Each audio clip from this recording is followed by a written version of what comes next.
Shalom saudara-saudara. Pada kesempatan ini, saya akan mengupas kesalahan Sabat lunar bagian yang keempat melalui topik hari pertama turunnya mana. Pertanyaannya sekarang adalah, tanggal berapakah hari pertama turunnya mana itu? Saya akan berikan kronologinya dengan bukti-bukti ayatnya. Dalam pembahasan ini, saya akan berikan perbandingan antara halusinasi orang-orang lunar dengan fakta yang alkitabiah. Kita lihat kronologi yang pertama. Menurut halusinasi orang-orang lunar, dalam Keluaran 16 ayat 1, saat bangsa Israel tiba di padang gurun Sin pada tanggal 15, teman-teman kita orang lunar menafsirkan tiba pada hari Sabat yang ketujuh. Berarti, pada hari Sabat, bangsa Israel mengadakan perjalanan. Setelah tiba di padang gurun Sin, ada banyak pekerjaan yang harus dilakukan pada hari itu. Pada hari Sabat itu, mereka harus memasang kemah-kemah untuk tempat tinggal. Pada Sabat itu, mereka harus membereskan barang-barang bawaan. Pada Sabat itu juga, mereka harus mempersiapkan makanan. Padahal, pada hari Sabat yang ketujuh, harusnya mereka beristirahat sesuai dengan yang tertulis dalam Keluaran 16 ayat 30 dan Keluaran 20 ayat 8 sampai 10. Fakta yang alkitabiah, saat tiba pada tanggal 15, Yahweh Elohim kita sudah mengatur waktunya tiba pada waktu hari kerja. Makanya, mereka bisa mengadakan perjalanan. Mereka bisa memasang kemah-kemah untuk tempat tinggal mereka. Mereka juga bisa membereskan barang-barang bawaan. Mereka juga bisa memasak dan menyiapkan makanan. Kita lihat kronologi yang kedua. Menurut orang-orang lunar, dalam Keluaran 16 ayat yang ke-6, waktu Musa dan Harun berbicara kepada seluruh Bani Israel, pada malam ini, orang-orang lunar menafsirkan burung-burung puyuh berdatangan pada hari yang sama, yaitu pada tanggal 15 malam, menurut hitungan orang-orang lunar yang meyakini hari mulai pagi. Akan tetapi, perhitungan menurut orang-orang lunar yang meyakini hari mulai petang saat itu adalah tanggal 16 malam. Karena di antara orang-orang lunar ada dua kelompok. Ada yang meyakini hari dimulai petang, dan ada juga yang meyakini hari dimulai pagi. Fakta yang alkitabiah, saat firman diberikan masih di tanggal 15 siang, dan pada malam itu sudah masuk ke tanggal 16 malam. Kronologi ini juga menunjukkan bahwa perhitungan hari itu dimulai dari petang. Dalam ayat itu tertulis, "Kamu akan mengetahui Yahweh telah membawamu dari tanah Mesir."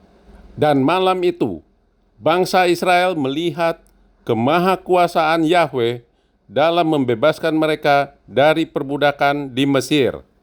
Kemudian, kronologi yang ketiga, menurut orang-orang lunar, dalam Keluaran 16 ayat 7, tertulis, pada pagi hari, bangsa Israel menyaksikan kemuliaan Yahweh. Dan tafsiran orang-orang lunar, bangsa Israel mengumpulkan mana yang pertama pada tanggal 16 pagi saat menyaksikan kemuliaan Yahweh. Fakta yang alkitabiah, kemuliaan Yahweh yang pertama hadir pada tanggal 16 pagi, dan saat itu bangsa Israel belum mengumpulkan mana, dan burung puyuh baru berdatangan setelah tampak kemuliaan Yahweh yang kedua yang tertulis dalam ayat yang ke-10 dan yang ke-13. Kronologi yang keempat, menurut halusinasi orang-orang lunar, dalam Keluaran 16 ayat 6, setelah tiba di padang gurun pada tanggal 15 petang, orang-orang lunar menafsirkan bangsa Israel sudah mendapatkan burung puyuh. Ini adalah titik kesalahan orang-orang lunar. Padahal, di Keluaran 16 ayat 1 sampai dengan 7, belum ada cerita burung puyuh akan berdatangan. Fakta yang alkitabiah adalah, saudara-saudara bisa lihat di Keluaran 16 ayat yang ke-8. Bangsa Israel baru difirmankan akan diberikan daging pada waktu petang dan roti pada waktu pagi. Kronologi yang kelima, Menurut halusinasi orang-orang lunar, pada tanggal 16 pertama turun mana, dan pada tanggal 17 sudah masuk hari kedua turun mana. Fakta yang alkitabiah, Keluaran 16 ayat 7 menuliskan, kemuliaan Yahweh yang pertama disaksikan oleh bangsa Israel di pagi hari pada tanggal 16, dan saat itu bangsa Israel belum mengumpulkan mana. Keluaran 16 ayat 10 menuliskan, kemuliaan Yahweh yang kedua tampak di Arwan pada saat petang. Kemudian setelah itu, burung puyuh berdatangan pada petang itu. Dan itu sudah masuk ke tanggal 17 malam. Mana turun pada malam hari bersama embun malam. Yang tertulis dalam Bilangan 11 ayat 9. Pada tanggal 17 pagi, bangsa Israel mulai mengumpulkan mana yang pertama.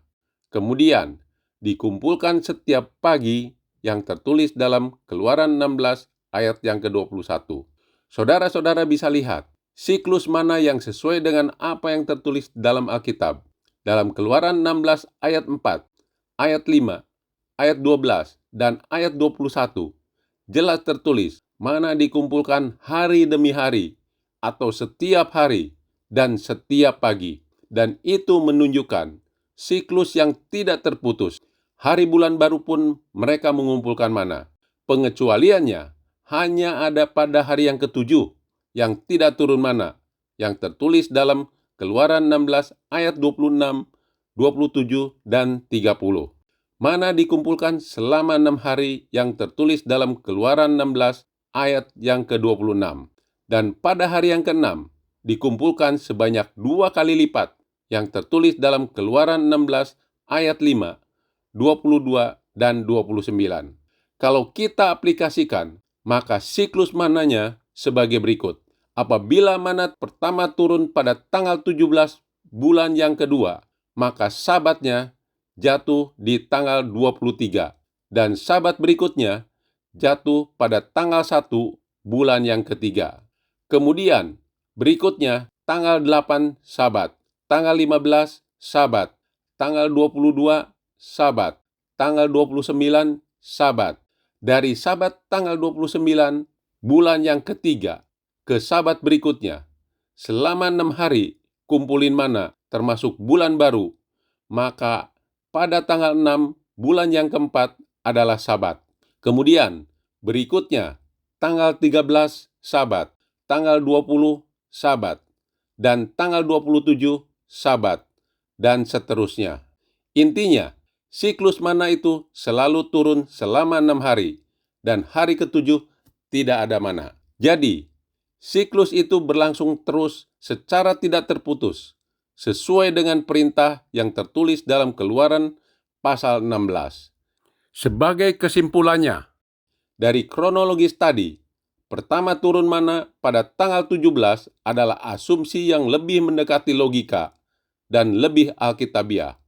Mana pertama turun pada tanggal 16 itu lebih jauh dari logika dan jauh dari kebenaran Alkitab. Dan itu merupakan suatu kesalahan dan halusinasi orang-orang lunar saja. Akan tetapi, baik turun mana pertama tanggal 16 ataupun turun mana pertama tanggal 17, kedua-duanya tidak didukung oleh ayat Alkitab yang tertulis. Kiranya penjelasan ini dapat memberikan pencerahan kepada saudara. Elohim Yahweh memberkati kita semua. Terima kasih.